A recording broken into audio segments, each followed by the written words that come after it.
The world has changed, and the only true security is your ability to create value and get paid for that value once.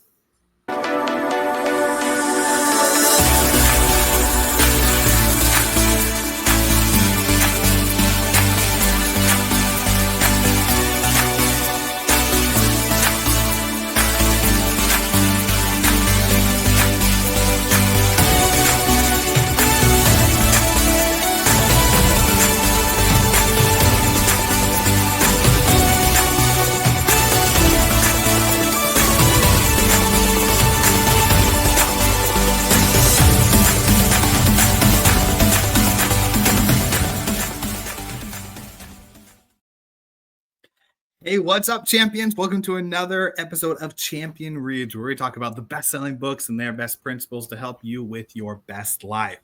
I am your host, William Blake, and today we also have Mr. Ian Sturmer, our other co-producer in here, as well as the founder of Champion Circle, Mr. John Kovacs Jr.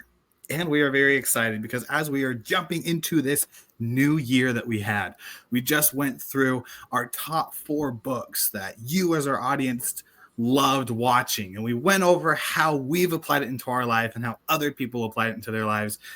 And now it's a new season. We're in season 4 of Champion Reads, a new year for everyone.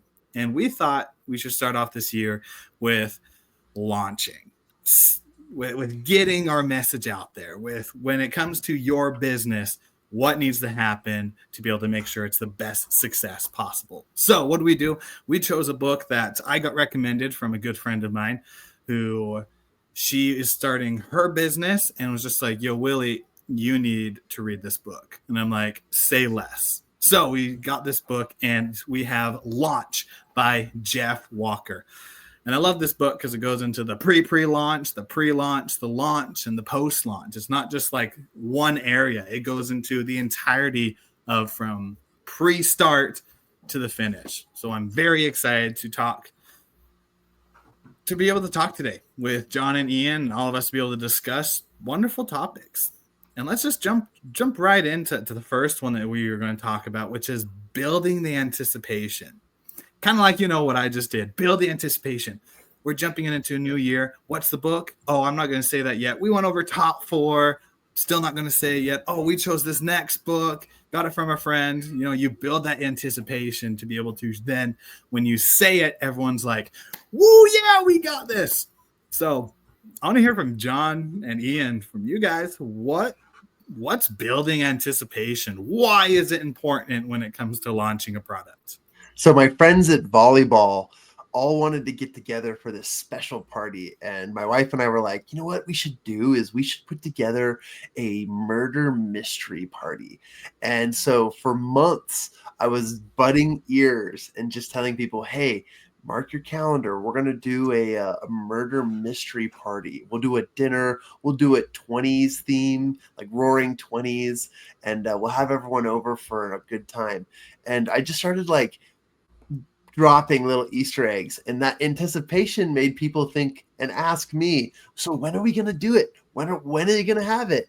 And so no matter when I said I was going to do it, 99% of them would make their calendar available. Not, oh, I can't do that weekend. Oh, I can't. They wanted to be a part of this. And the more I just built this anticipation up for the event, there were so many people who wanted to be there.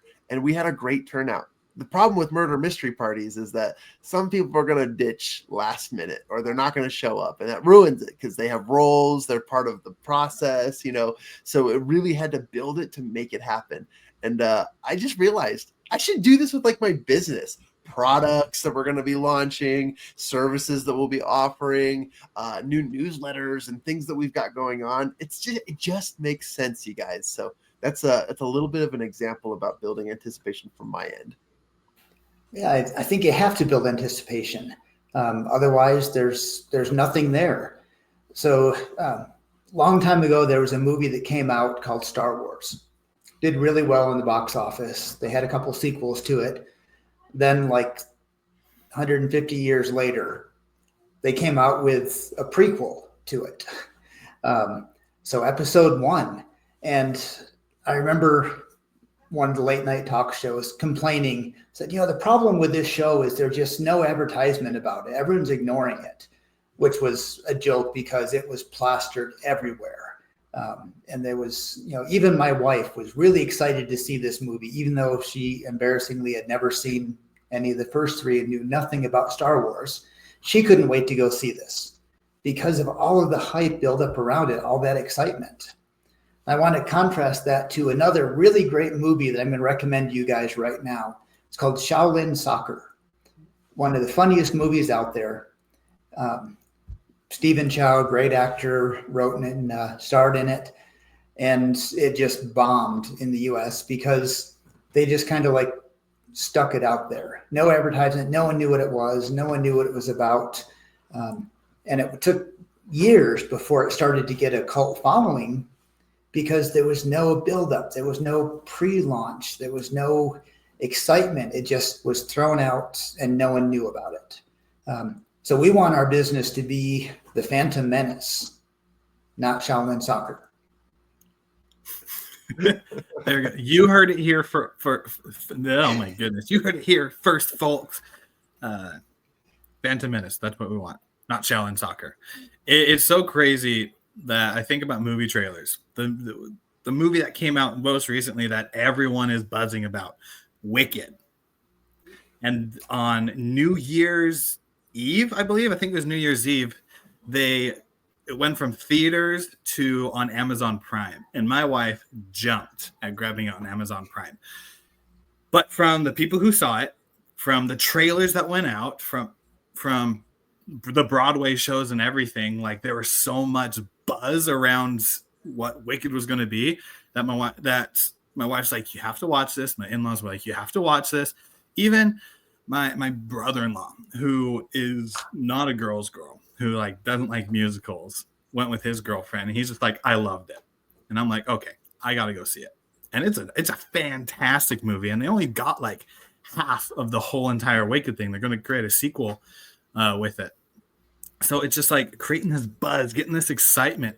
It can come from anything, from trailers, from word of mouth, from anything. It's just whatever creates that excitement to then build it up for the upcoming product that you have. It's crazy.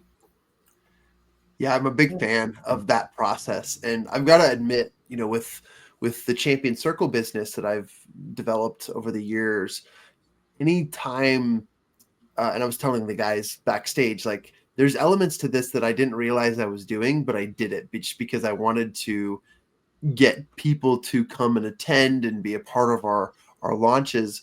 And I've done little soft launches for years. From 2019 is when we did our biggest first launch to launch after launch after launch, and it all has a lot to do with releasing new products. And so I love this. Like if you want to create excitement, that's exactly what we as humans love to do, because you don't want to just like nonchalantly pass over the announcement to somebody on a card, and then they read it and they go, oh, okay. Like that's the most boring thing ever.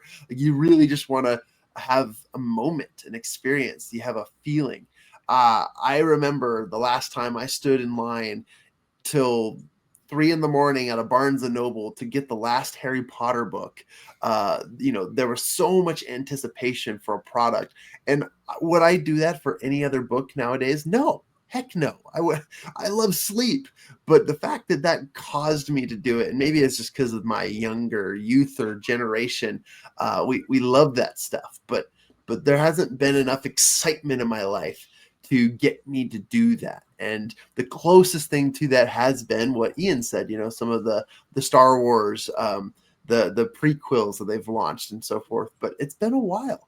And so I'm challenging our listeners right now. What great anticipation, what awesome thing can you create so that we're literally lining outside waiting for it, and that we'll crash your website, or we'll break down the front doors because we're just so pumped up and ready. That's what it's all about. So I think that's something we should all start thinking about, is creating that next big buzz.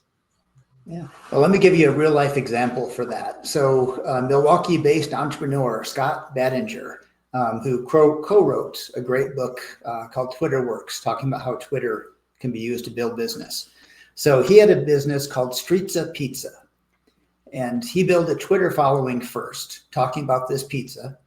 Then he opened his garage with a couple of ovens and invited people to come over to test the pizza, give their recommendations, and to create his menu for him.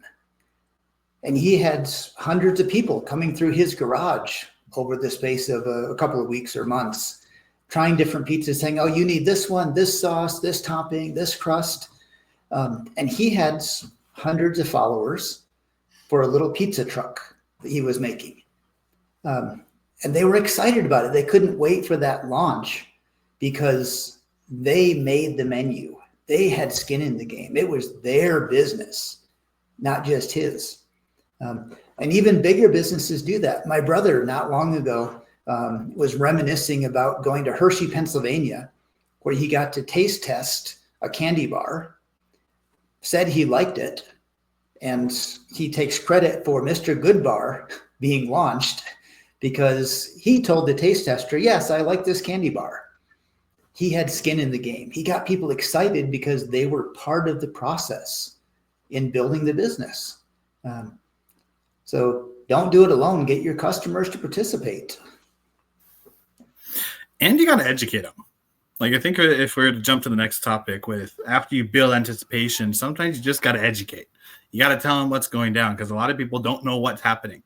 I know as I've built my business around supporting dyslexia and kind of breaking the normal that other people have thought about it, that I've had to talk about the advantages almost every single time that I talk with someone, because they always talk about the negatives of difficulty with reading, difficulty with speaking and writing and spelling, sometimes math, sometimes it's seeing words backwards, sometimes it's taking an hour just to read a sentence, like so many different things that go on with it. And I'm like, no, that's true. But we also have perspective, big problem solving, being able to be more empathetic towards people and see things through a dyslexic mind and create different paths with out of the box. And it's just like, you gotta educate. You got to start talking about it. Because let me ask you this, John. What is 2 + 2? 4. 2 + 2 is 4. Did you know that in the U.S., between 2 and 4 million individuals are diagnosed with dyslexia? There's 42 million that, I don't know how they came up with the number, but 42 million individuals out there who are undiagnosed, right? And just like, that's a fun little way to do it. But like, you educate, and as you share statistics and quotes, and as you share things with it, it's amazing that when you talk about when you launch something, how ignorant people are. And it's not their fault. It's just it's not on the top of their awareness. So if you're about to launch a product and everything, create the buzz for sure, but you also got to tell them why it's important, why it's hitting those pain points, why you're able to solve those problems that they have, because that's what's going to create the excitement behind it. And if you leave it out with that without educating them, they'll just be like, oh, you just have another gimmick, and walk away. There's too many gimmicks out there that we just don't know. And I'm older than you guys. I remember getting a computer in college, hooking up to the internet for the first time. The excitement of the internet, everything out there. And I logged on, and I didn't have a clue what to do with it. I had no idea. All I could do was log into the university webpage or homepage and see my class schedule. Waste of what the internet can do. But there was all this hype, but there was no education.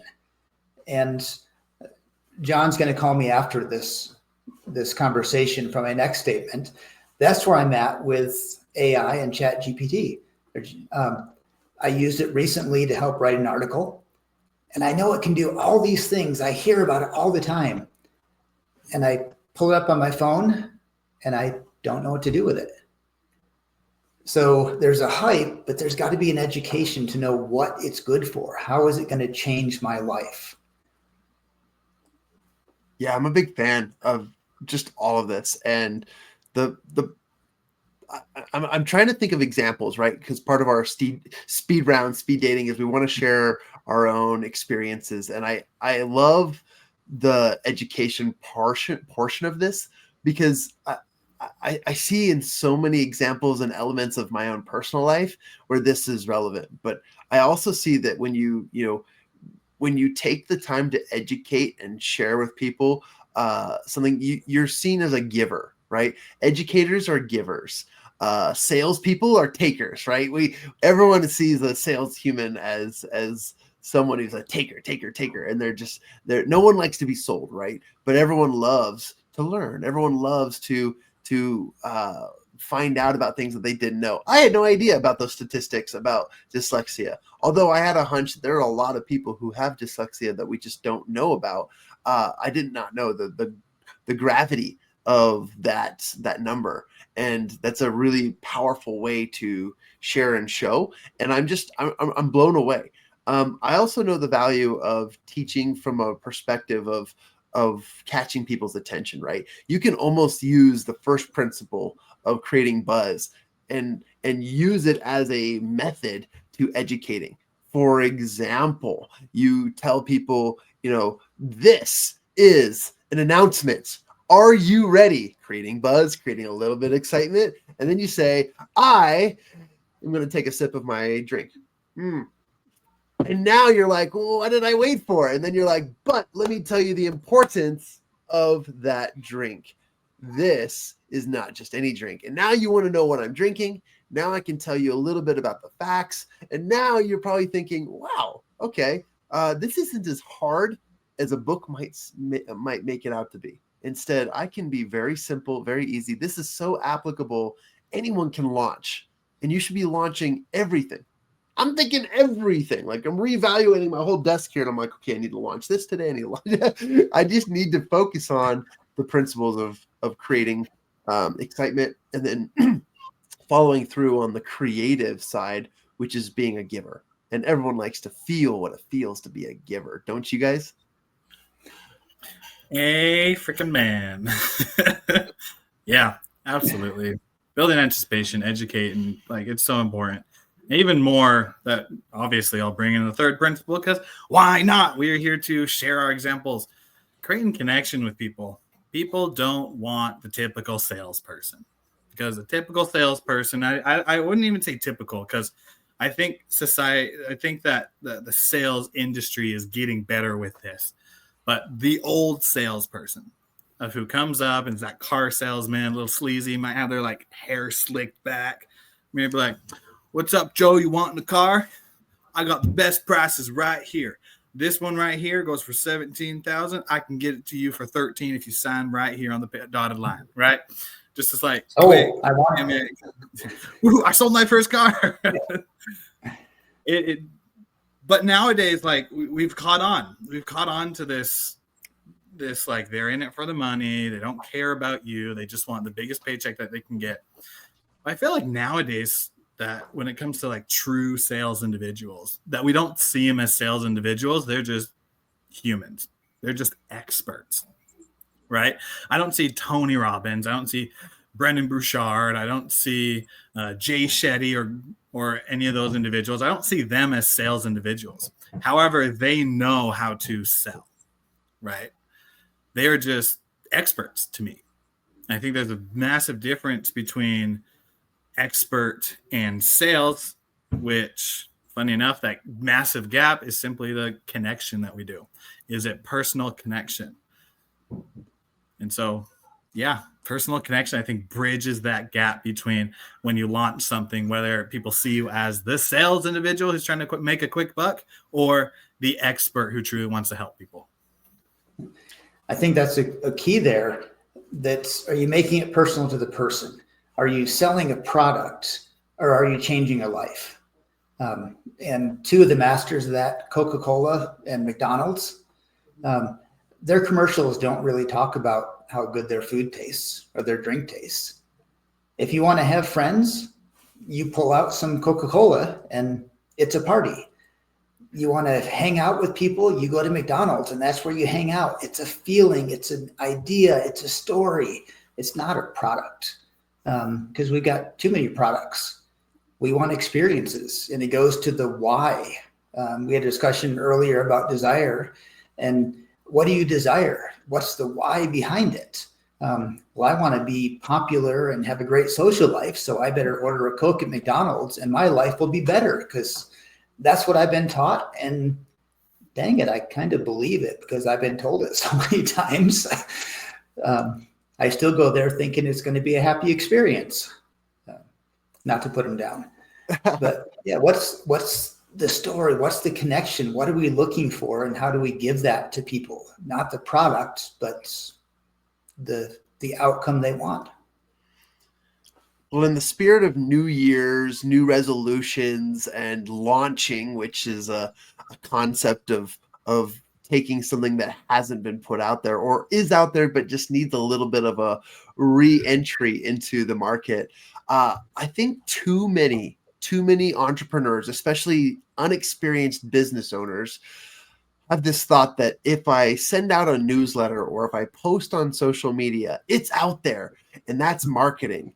And that is the biggest misunderstanding of purpose, because truly what this formula in what we're talking about today teaches you is that first you have to create anticipation for what's to come.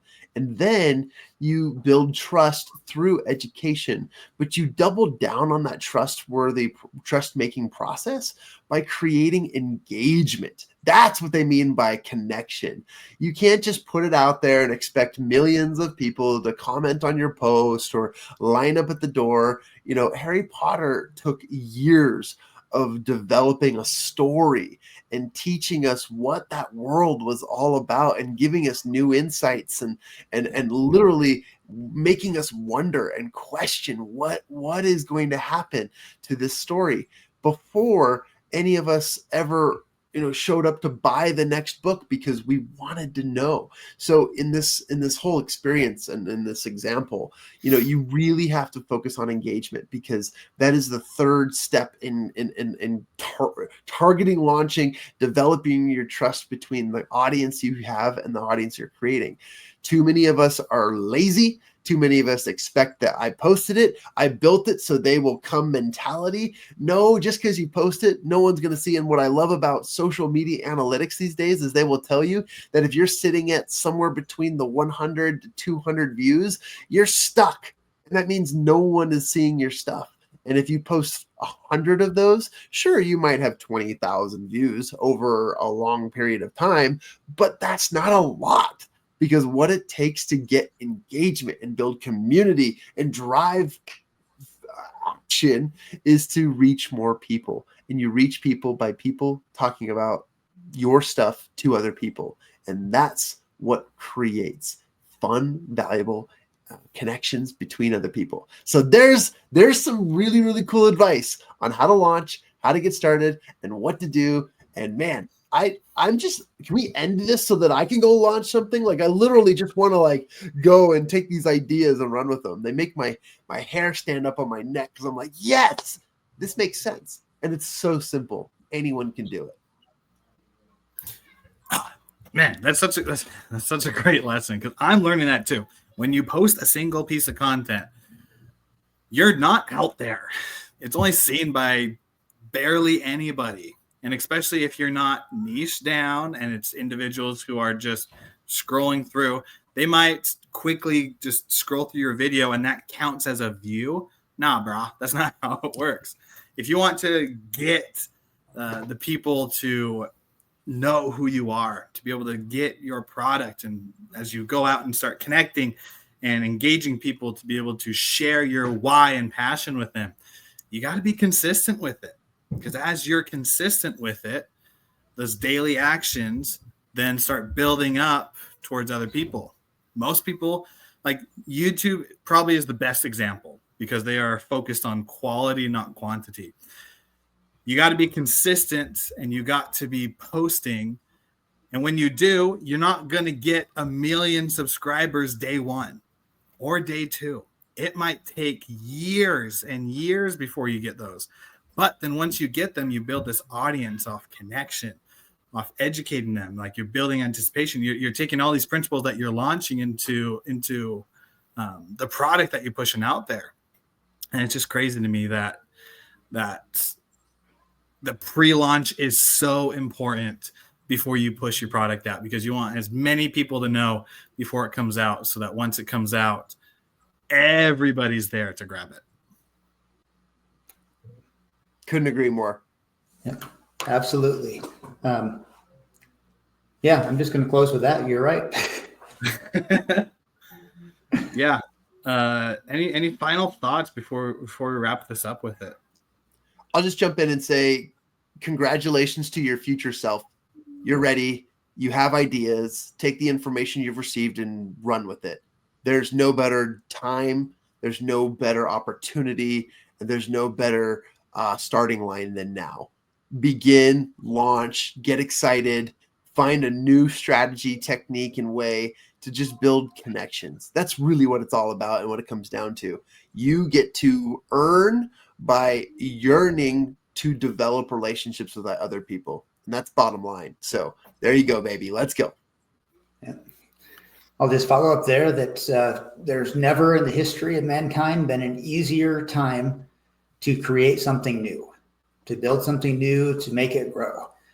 All the tools are out there, but it does take more than just buying a laptop and having the make $1 million key that mine didn't come with. But if I could push that key and launch and make $1 million, it'd be great, but it takes work. Just because there's more opportunity doesn't mean that it's simple to do. It takes planning, it takes preparation, it takes research, and takes a whole lot of work. But there's just incredible rewards out there. Wonderful words to end on. And that wraps up this episode with Champion Reads. If you, as our champions, have found inspiration in this episode, go ahead and subscribe to our podcast. You can find us on all the major podcasting platforms, as well as you can go to our website, mychampionscircle.com, where you'll be able to find all the links to our social medias, our podcasts, and everything else going in the Champion Circle universe. Until next time, champions, continue to be awesome, continue to push forward at accelerated rates, and always remember, it is better to prepare than to repair. We'll see you on the next episode of Champion Reads.